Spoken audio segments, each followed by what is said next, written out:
Bien, buenas tardes.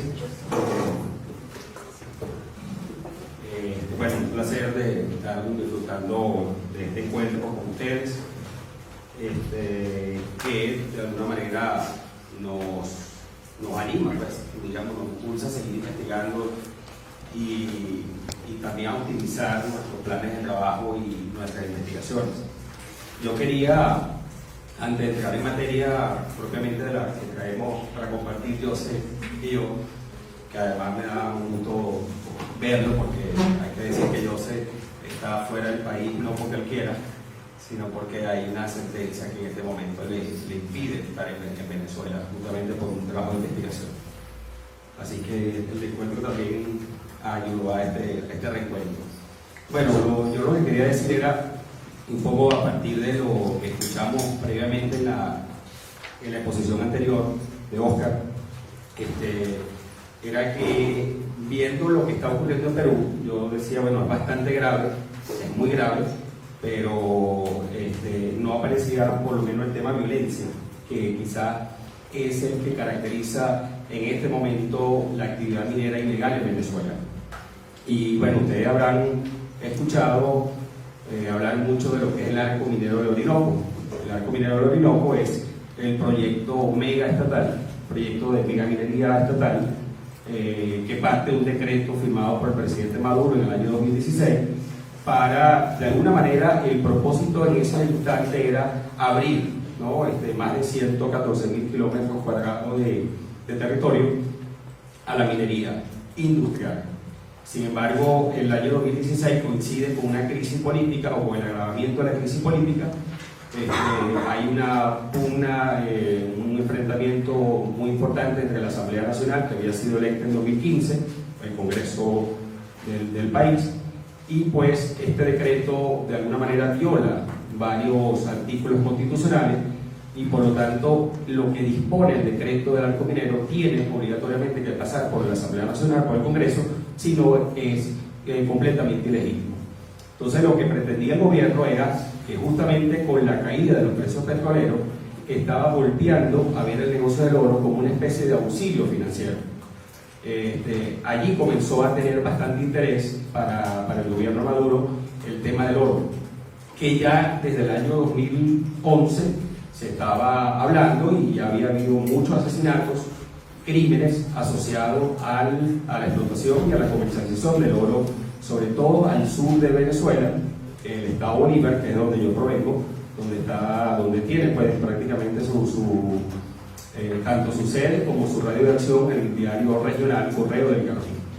Entonces, esto es muy importante puntualizarlo porque la masacre, sobre todo aquella que tuvo connotación nacional e internacional, como la masacre de Tumeremo, un trabajo que incluso fue finalista de los premios Gabo en el año 2016, se da antes justamente de todo el tema de la legalidad del decreto o lo que intentaba vía decreto hacer el gobierno nacional. Es decir, había una minería ilegal desde hace bastante mucho tiempo, porque justamente hubo un abandono por parte del Estado de una amplia zona y esa zona fue ocupada por grupos armados no estatales que comenzaban entonces a disputarse el control de los yacimientos de oro, de diamante y ahora últimamente de coltán.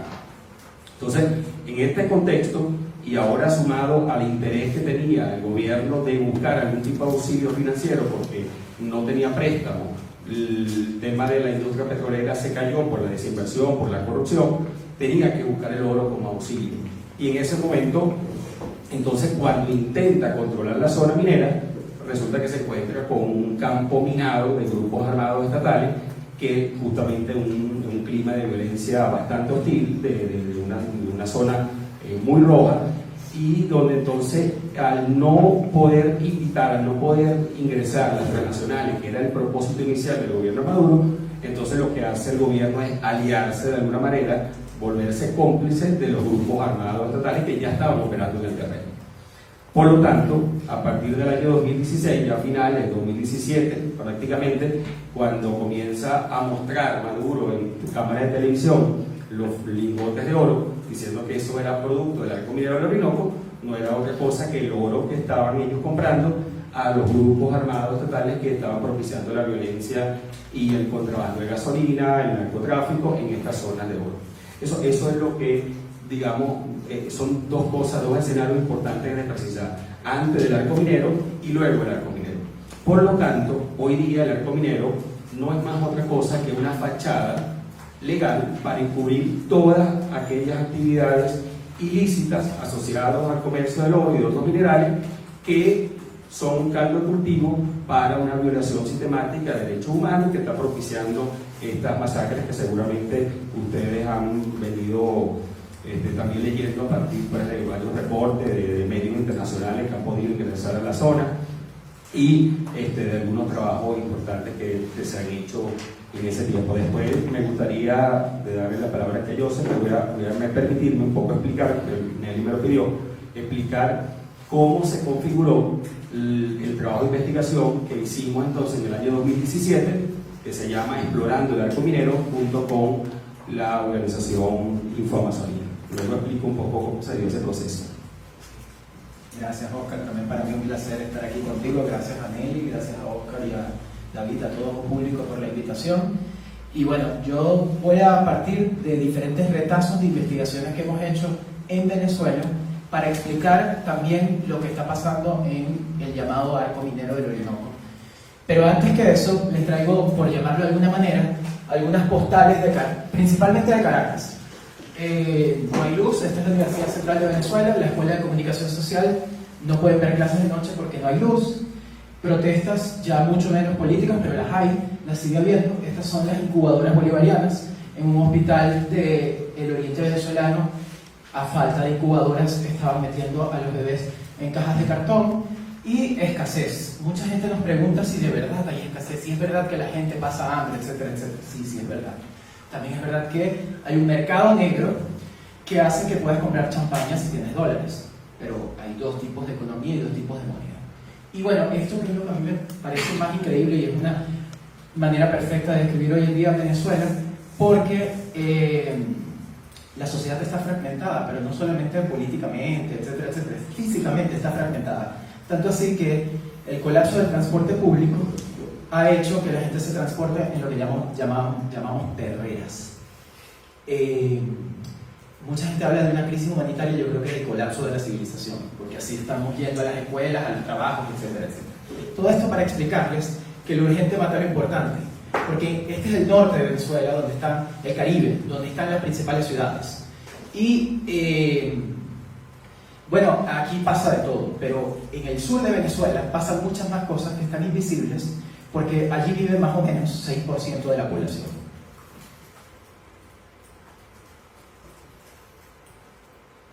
Bueno, otras postales de un poco los medios y lo difícil que es en estos días, porque ha habido un proceso en donde comenzaron los funcionarios hace 20 años trancando los teléfonos, negando información, hasta finalmente bloquear direcciones IP de medios independientes. Incluso muchas veces estamos informados de lo que pasa justamente en el Caribe, en las ciudades principales, pero es difícil tener a ciencia cierta saber lo que está pasando en el sur de Venezuela.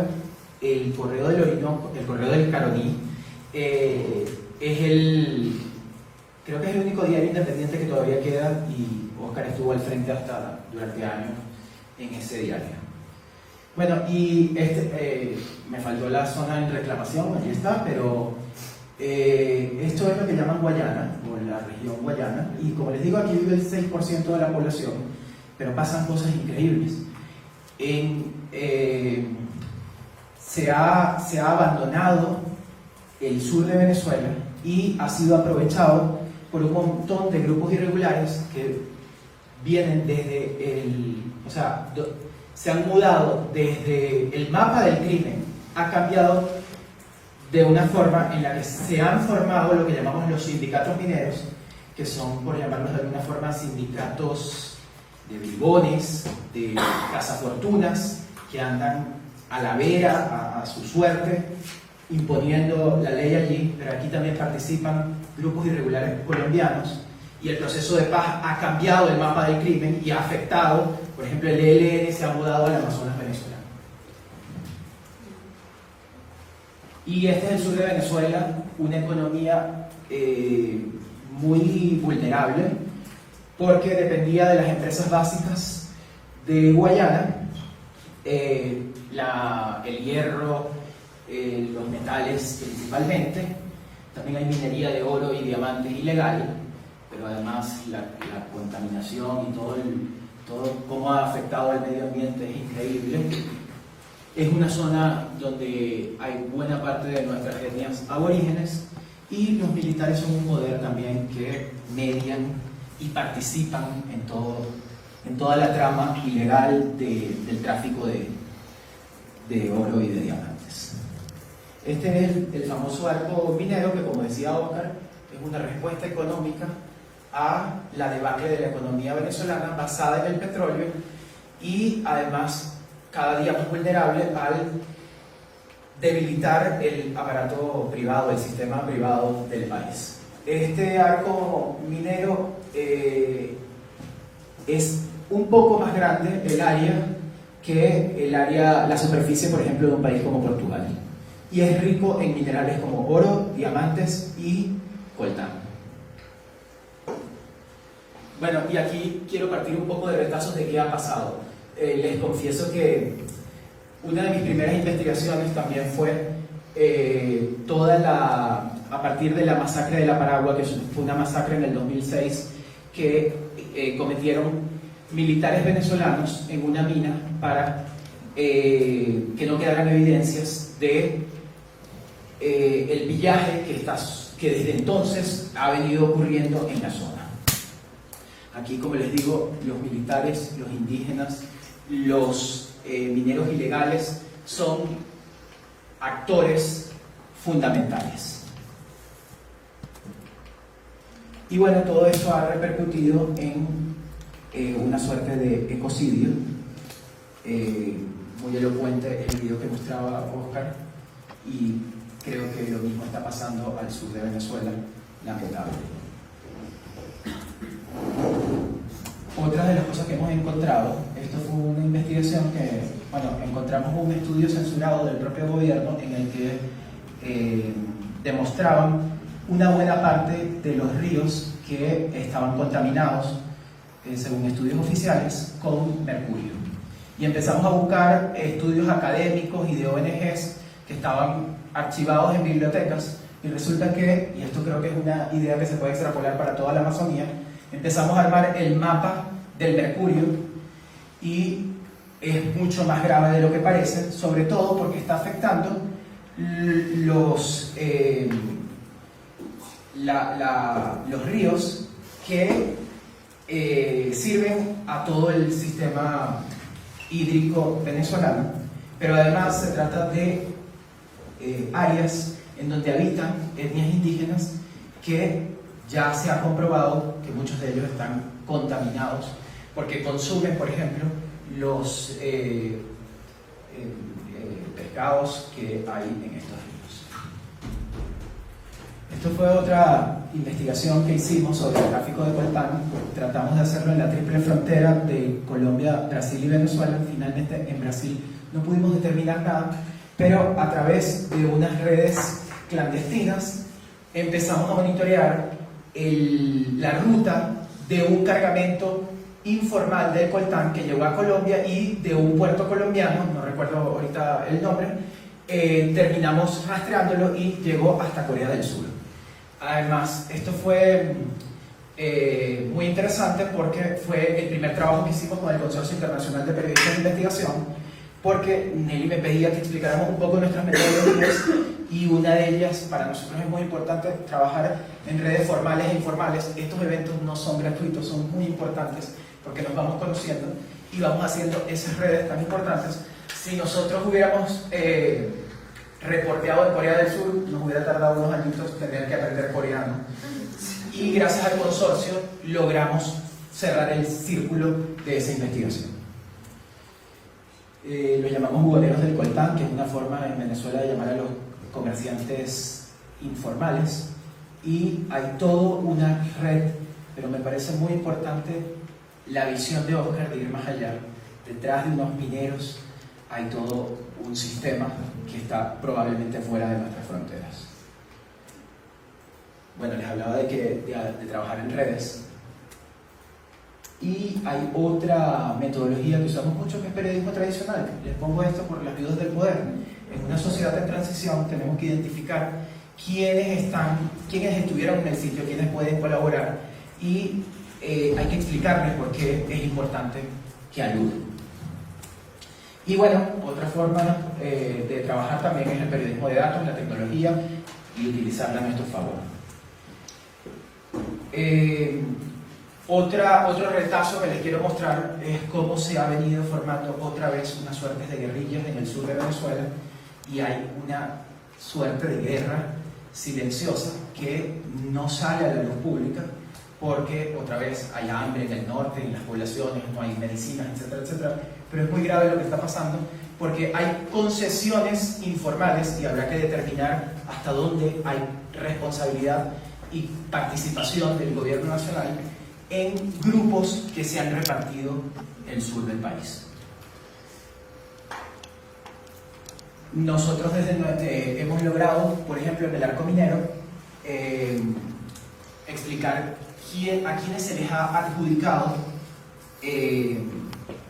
estas concesiones, que además no obedecen un proceso licitatorio, y en el caso de una mina del coltán, gracias a Paradise Papers, pudimos conectarnos con un grupo ligado a algunos funcionarios. Aquí hay otro actor que se está metiendo en la región, y es Turquía, que está empezando a firmar con el gobierno acuerdos comerciales. Llama la atención que China ya no está aportando tanto cash y Turquía está viniendo el rescate en algunas concesiones mineras. Hay otras cosas importantes que decir. Les decía que el proceso de paz colombiano ha tenido consecuencias en el Amazonas venezolano, y como bien publicamos a principios de este año, la disidencia de la guerrilla colombiana penetra en el Amazonas venezolano. El tema sanitario también es un tema muy importante porque la malaria se esparce en Amazonas, pero además no hay medicamentos y mucha gente se está yendo a la frontera, a Puerto Páez y a otras ciudades fronterizas colombianas para tratar de encontrar tratamientos donde no los hay en Venezuela. Y algo que me parece muy importante, porque esto no es solo un tema económico y no es solo un tema ambiental. Para mí esto está cambiando la sociología, es un fenómeno social que está cambiando la fibra y el tejido social.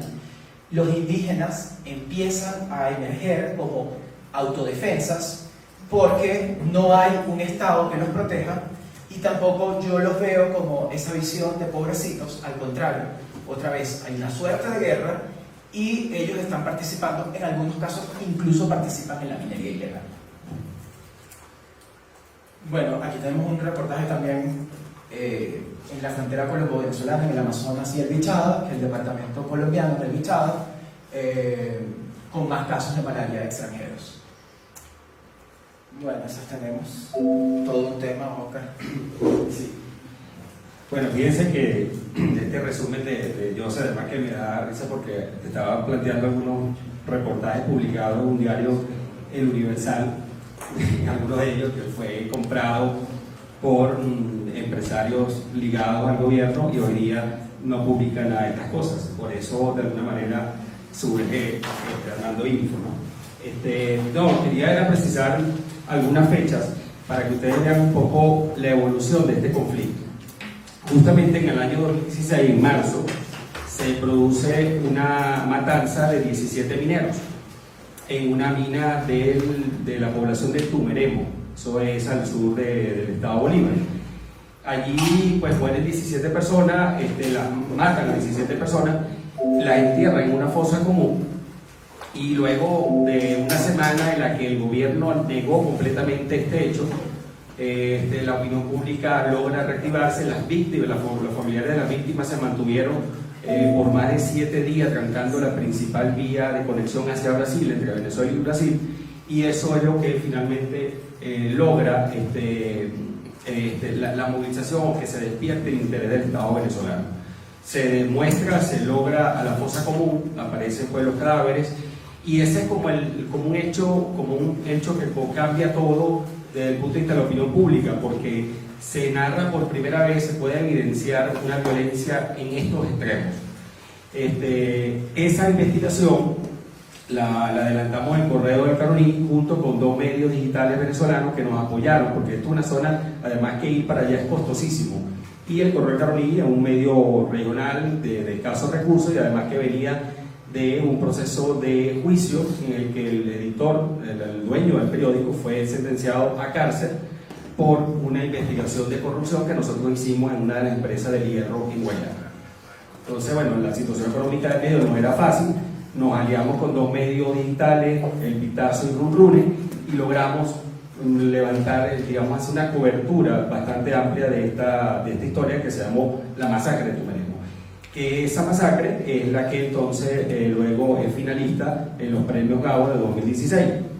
En esa edición, yo conozco a Gustavo Freiro de Informazonía, y al año siguiente, luego de conocer también a un investigador, un periodista especializado en los crímenes socioambientales, Bran Evos, pues me llama y logramos armar este trabajo, que fue un esfuerzo realmente importante para lograr descifrar, por lo menos en el año 2017, y proyectar un poco la evolución de este conflicto, qué era realmente lo que estaba pasando, ¿sabes? Si estaban participando los militares, qué tanto de cierto era que estaba la guerrilla colombiana, específicamente el ELN, en este negocio también del oro, cómo había avanzado toda esta situación.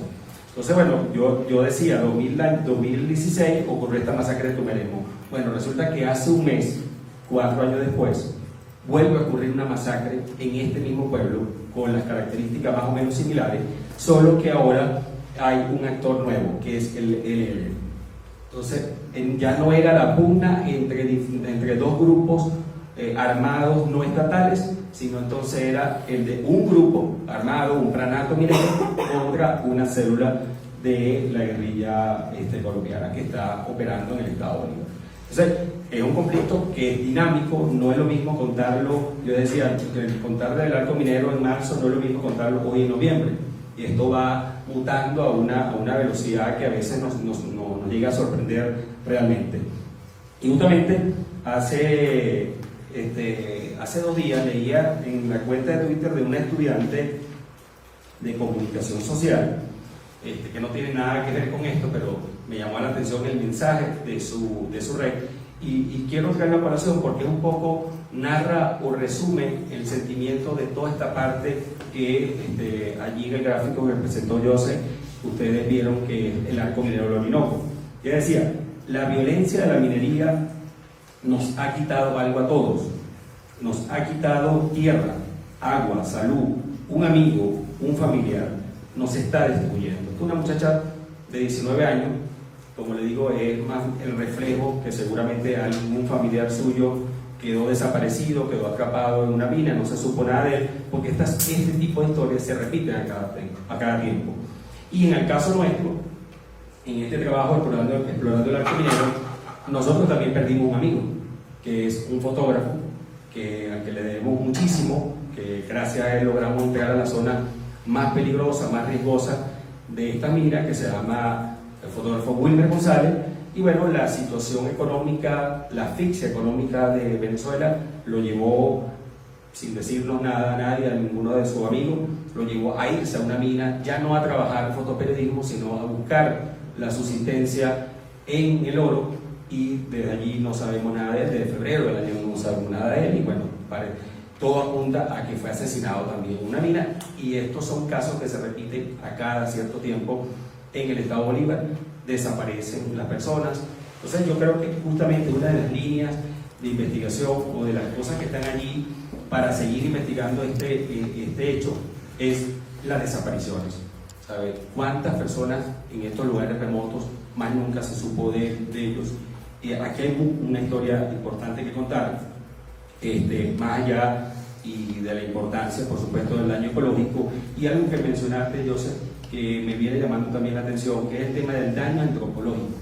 Estos pueblos del sur, estamos hablando desde, bueno, prácticamente que cruza todo el centro del estado Bolívar hasta Brasil, y también en su frontera hacia Colombia.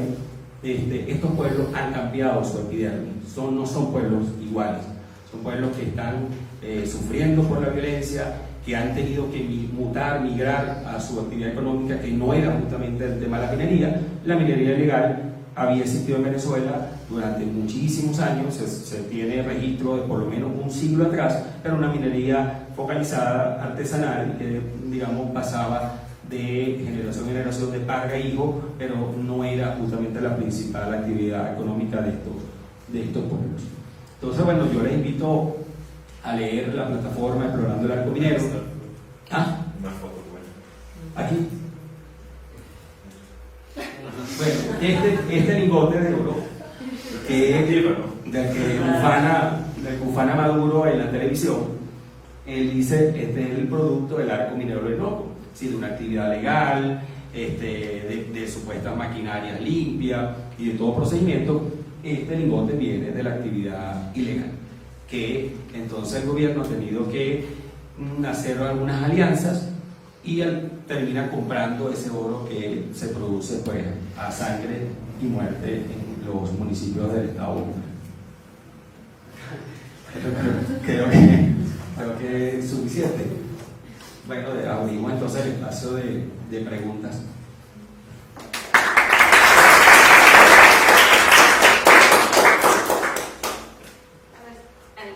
¿Quién quiere empezar? ¿Tiene alguna pregunta?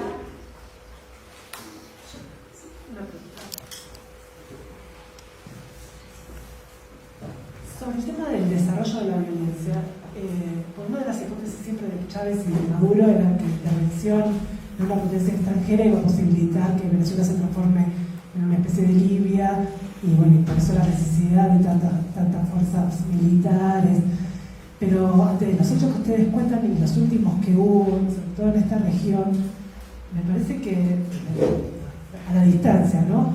Ya el Estado perdió totalmente el control del uso de la fuerza, y ya se puede hablar de que hay una especie ya de, no sé si guerra civil, pero de fracciones desordenadas que están luchando por el poder, y que no responden a nadie, y hay posibilidades de que eso se vaya más allá de esta zona. Sí, bueno, como parte de la evolución de este conflicto, justamente en el año 2016, hasta ese año, ellos se habían mantenido al margen como Estado, pero sí varios sectores de las Fuerzas Armadas y de empresarios ligados al gobierno estaban participando indirectamente de esta actividad. Cuando el Estado ya como figura legal se interesa en el oro por la debacle económica, debacle de la industria petrolera, y tiene que buscar este tema del oro, entonces ya sí se incorpora y hay una presencia, digamos, bastante numerosa del ejército venezolano en las zonas de conflicto, pero ya bastante claro. Entonces ya pues, se producen incursiones militares opacas, sin ningún tipo de transparencia en lo operativo. Eso ha dejado una estela de muerte que no dan cuenta de ello, tratando de recuperar estos territorios. Y una de las teorías que se manejan es que justamente debe haber, o se presume que hay un nexo entre el gobierno y la guerrilla del ELN para justamente tratar de limpiar la zona, porque lo que ellos al final quieren es que entre la industria transnacional para producir a gran escala todos los minerales que están allí contenidos en el Arco Minero del Orinoco. Entonces están entrampados en esa violencia. Sí, yo agrego que creo que el gran trabajo que nos queda a nosotros los periodistas es poder mostrar el vínculo que involucra al Estado en medio de esta impunidad y esta anarquía. Siempre fue un territorio inaccesible, sobre todo el Amazonas, no Bolívar. Siempre fue un territorio difícil de controlar, pero ahora hay muchos actores y hay que entender quién pone orden en medio de esta anarquía, porque hay un orden criminal.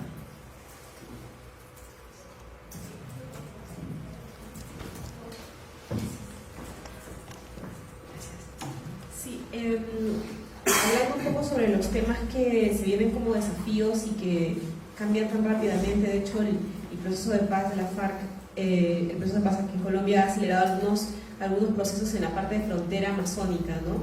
Lo tenemos en Ecuador, con GK hemos visto algunas cosas, lo de Putumayo, con Perú, en la frontera con Perú también se pone un poco más caliente, y de hecho en esta zona con el ELN también.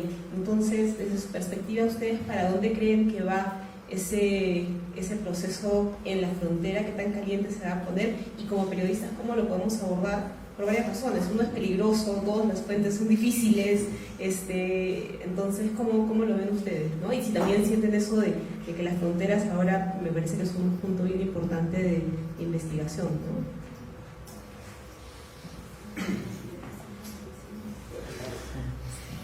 Bueno, definitivamente el proceso colombiano ha repercutido en el sur de Venezuela, pero lo que pasa es que Venezuela, el gobierno no se preparó para esto o no se preocupó por poner orden en sus fronteras.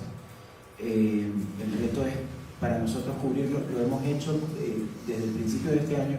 Hemos estado siguiendo y yendo al estado Amazonas, pero otra vez es una zona inaccesible de por sí. O sea, incluso hay territorios en los que, a menos que, o sea, solo el ejército tiene acceso a esas zonas por sus características naturales, de manera que es bien difícil, y la seguridad también vale por encima de todo como periodistas. Sí, yo creo que personalmente, si algo a mí me ha quedado claro en la jornada de hoy, es que todos estos temas tenemos que adoptar la visión sistémica para poder entenderlos en toda su magnitud. Y yo creo que aquí están operando muchos actores que todavía no tienen nombre ni apellido, pero que tienen que ver con el sistema financiero internacional, que tiene que ver también con grupos de poder que están sacando un gran rédito a un alto costo humano, en el caso de Venezuela, y por supuesto un alto costo ecológico, hablando ya en cuanto a la preservación del espacio amazónico.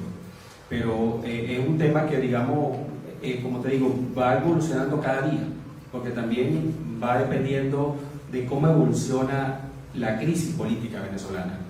Entonces, ahí yo creo que es un gran reto próximo, y algo que lo estamos evaluando justamente en la segunda parte del proyecto con Infoamazonía, que va un poco a lo que estaba contando Oscar, que era, bueno, ya sabemos qué pasa ahora, por dónde va el comercio, quién se está beneficiando y quién no solamente dentro de Venezuela, sino fuera de Venezuela.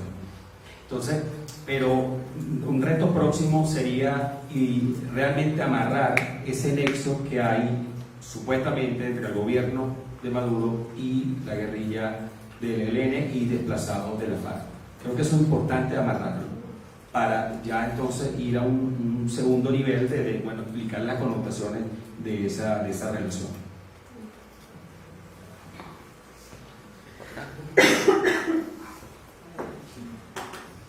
Yo quería preguntarles, en base a su experiencia de cubrir en un lugar tan complicado y tan peligroso, y en base a la experiencia que ya han tenido por lo que pasó con el fotógrafo, si han desarrollado o si ponen en práctica algún protocolo de seguridad, que creo que es un tema que vemos varios de los editores cuando tenemos periodistas en campo, cubriendo temas complicados, no sé, en Centroamérica o en todos nuestros países. Entonces, si han desarrollado alguna suerte de protocolo para asegurarse que los periodistas no estén en peligro.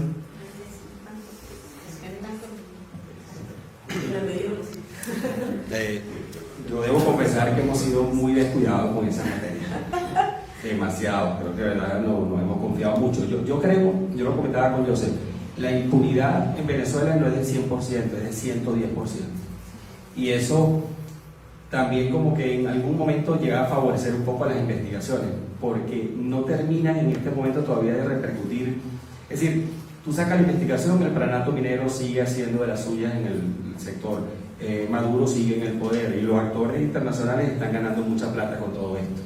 Entonces, en la medida que, como creo que vi en el progreso de la situación peruana, cuando se produzca un hecho institucional que le haga ver a alguno de estos actores que hay un panorama completamente distinto, yo creo que allí pueden haber una secuela y ahí hay que cuidarse bastante bien.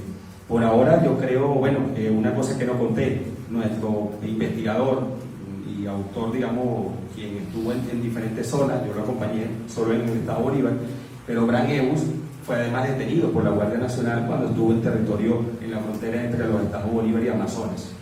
Y yo creo que, bueno, hay que reconocer allí hubo, digamos, un relajamiento de los protocolos de sí. No, pero es que cómo contiene uno a veces un periodista, digamos, yo soy editor y me ha costado. La última vez que creo que yo se fue al lugar, bueno, pasamos como casi una noche sin dormir porque teníamos una aplicación que hemos estado usando y él se desapareció, de verdad, se desapareció y dijo, puede ser y tal cosa, ¿no? Es decir, pero vivimos sin esa constante y habría que pensar en serio lo del protocolo de seguridad. Sí. Más que protocolos o logísticas, tenemos algunos tips que cubrimos. Bueno, desde llevar comida porque no hay efectivo en la zona, o sea, la hiperinflación ha hecho que un billete no brinda nada, pero allá además no hay puntos de venta, datáfono, le dicen en Colombia. O sea, bueno, entonces hay que tomar algunas previsiones desde lo que vas a comer hasta el carro, no ir solo, por supuesto, yo creo que eso es lo más importante, que al final no sé cuánto ayuda, pero otra cosa, parece mentira, bueno, llevar un chip, un SIM card de la única telefónica que funciona en algunas zonas, por eso es que no me perdí, desaparecí del mapa. O sea, no había en esa zona. Bueno, es toda una infraestructura muy pobre y con todo eso es una zona tan bonita. Tan bonita.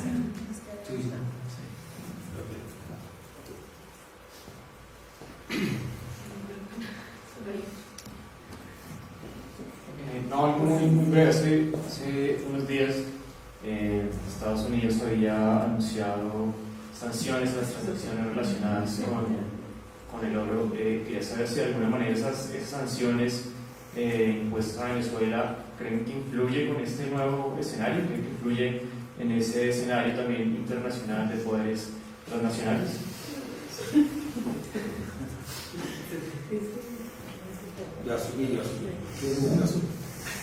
Qué bueno que lo mencionas porque es un tema muy interesante si vamos a hacer una agenda amazónica, porque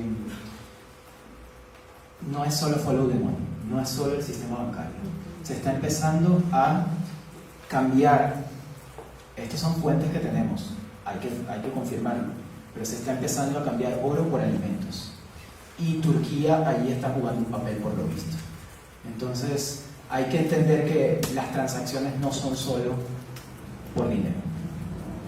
Y por eso es que el Estados Unidos sanciona. Bueno, mi opinión particular sobre este tema es que nosotros creemos que ninguna medida unilateral es buena. Creo que estas medidas por parte de Estados Unidos tienen que ser un poco, si lograran ser consensuadas, Unión Europea y otros actores tuvieran mayor peso, pero las medidas unilaterales hasta ahora de verdad de los Estados Unidos han tenido muy bajo impacto en el debilitamiento del régimen de Maduro. En algunas ocasiones yo me atrevería a afirmar que las medidas unilaterales del gobierno de Estados Unidos el gobierno ha logrado sortear eso y sacar rédito político para el tema de la popularidad, el enemigo externo, que ha sabido manejar esta situación. Con el tema del oro y propiamente de esta última medida del gobierno de Donald Trump, creemos que esto puede favorecer el contrabando. Es decir, al yo ubicarte y poder castigarte con nombre y apellido a algún funcionario, a alguna empresa que salga de Venezuela de manera formal, podemos estar también incentivando, impulsando que se abra más la brecha del comercio ilegal del oro. Entonces pudiéramos estar ante una situación en la que otros países de la región puedan estar lavando el oro venezolano. Y al final termina saliendo y termina favoreciendo igual al régimen de Maduro. Por cierto que hace como 3 semanas publicamos en armando.info una nota interesante. Nosotros, una de las notas de las investigaciones que este año han sido más importantes para nosotros es los CLAP, que es el Programa de Alimentos Subsidiados del Gobierno. Y en una nota que hizo Roberto Denis, mi compañero Roberto Denis, con una periodista en Bolívar que Oscar debe conocer muy bien, María de los Ángeles Ramírez, demostramos que el nuevo presidente de Minerven, que es la empresa del oro oficial, trabajó con un empresario colombiano llamado Alex Saab, que está detrás de la trama de el oro, de los clavos. Entonces, otra vez esto apunta a la relación entre oro y alimentos. Un tema de seguridad. Sí, quería preguntar algo a los dos, y es una de las cosas que permanentemente recibimos nosotros correos electrónicos es de la zona de las Guyanas, ¿no? ¿Cómo ha sido, cómo se puede abordar esa frontera chismosa, más política que real, creo que existe entre Venezuela y la Guyana? Y cómo este espacio puede servir también para el blanqueo del oro, porque si pasa esa frontera ya puede ser oro extraído de ese lugar y es importado de manera legal. ¿Ustedes han recorrido, conocen o qué es lo que se sabe del papel de esa Guyana que tiene en la frontera? Bueno, Guyana está bastante cerca de esta población que he mencionado, que ha sido epicentro de la violencia minera, que es Tumeremo. Es decir, por Tumeremo te comunica con Guyana. Y históricamente se le ha criticado a muchos gobiernos venezolanos que no han tenido una política exterior hacia Guyana, hacia la zona de reclamación. Recordemos que esta es una zona de reclamación que no ha sido todavía, digamos, dirimida. Hoy día está ya en una jurisdicción internacional y se dice que muy probablemente Guyana tenga saque a favor su demanda a favor de Guyana y, digamos, y pierda territorio Venezuela. Es una zona de reclamación que lleva ya, digamos, siglos en disputa. Pero es allí, justamente en esa zona de reclamación, que es la frontera entre Guyana y Venezuela, donde se está también produciendo una cantidad importante o donde están operando importantes grupos armados indígenas y también células de la guerrilla. Así que es una frontera muy movida, pero que justamente la desatención de Venezuela durante muchos años en materia de identidad, en materia cultural, en materia histórica, hizo que ese territorio prácticamente lo tenga perdido. Por lo tanto, es permeable a toda esta situación y está ocurriendo realmente así. Por lo tanto, eso favorece los canales de inclusión y de comercialización del oro legal.